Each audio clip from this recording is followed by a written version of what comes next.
नमस्कार किसान भाइयों, आप सभी का सुपर अनाज मंडी में हार्दिक स्वागत है। किसान भाइयों, सरसों के अंदर तेजी या मंदी रिपोर्ट पूरी जानकारी दें आपको, उससे पहले थोड़ा सा समय निकालकर आप हमारे चैनल को सब्सक्राइब करें। उसके सामने बेल आइकन की घंटी है, उसे भी दबाएं ताकि आने वाला वीडियो आप सभी को समय समय पर मिलता रहे। वीडियो अच्छा लगे तो लाइक भी करें और शेयर भी करें ताकि हमारे और किसान भाई हैं उन तक ये जानकारी पहुँच जाए। किसान भाइयों, फसलों के भाव को लेकर बाजार में सेंटिमेंट एक जैसा नहीं रहता। फसल का सीजन शुरू होने के बाद से लेकर अगली नई फसल आने तक बाजार का सेंटीमेंट बदलता रहता है। जब किसी फसल के भाव गिरने लगते हैं तो इसमें जरूरत से ज़्यादा मंदी आ जाती है और तेजी के माहौल में भी जरूरत से ज़्यादा तेजी देखी जाती है। फिर धीरे धीरे सब संतुलन में आने लगता है। किसान भाइयों, आमतौर पर देखा गया है कि जब फसल की कटाई होती है उस समय आपूर्ति बढ़ने के कारण भाव नीचे की तरफ जाते हैं और जैसे जैसे सीजन समाप्त हो जाता है और आपूर्ति घटने लगती है उस समय भाव ऊपर की तरफ जाते हैं। हालांकि इस बार सरसों के भाव को लेकर ऐसा ट्रेंड नहीं दिख रहा है।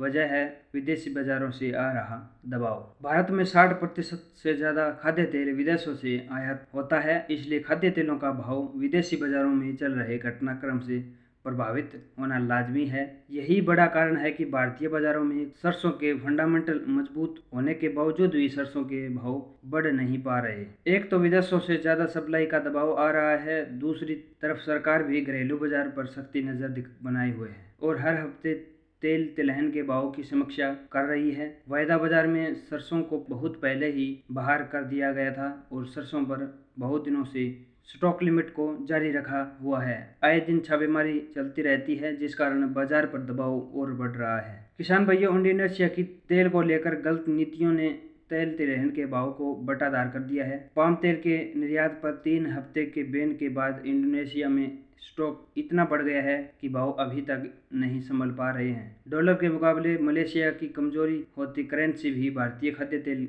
आयात को और सस्ता बना रही है। किसान भाइयों, तीसरे पहलू की बात करें तो रूस और यूक्रेन की लड़ाई के ठंडे पड़ जाने के कारण अब यह संभावना बढ़ रही है कि रूस और यूक्रेन से सूरजमुखी तेल का निर्यात तेजी पकड़ेगा। इस वजह से अंतर्राष्ट्रीय बाजारों में तेल के भाव पर दबाव बन रहा है। किसान भाइयों, चीन के अंदर भयंकर सूखा है वो पड़ने जा रहा है, तो इससे हमें भारतीय खाद्य तेलों पर असर है वो पड़ने जा रहा है और जिससे हमें सरसों में तेजी है वो देखने को मिल सकती है। किसान भाइयों, जब किसी फसल का भाव गिरता है तो उसके कारणों की खोज की जाती है और बाजार के जानकार ऐसे हजारों कारण बता सकते हैं जिसके कारण भाव गिर रहे हैं, लेकिन माहौल कब बदल जाए यह किसी को पता नहीं चलता। इसलिए हमारा यही मानना है कि सरसों में अभी और इंतजार करना चाहिए क्योंकि माहौल कभी भी बदल सकता है और उस समय बाजार के जानकार आपको तेजी आने के कारण समझा रहे होंगे। विदेशी बाजारों की तेजी मंदी बहुत जल्दी जल्दी करवट लेती रहती है, इसलिए किसानों को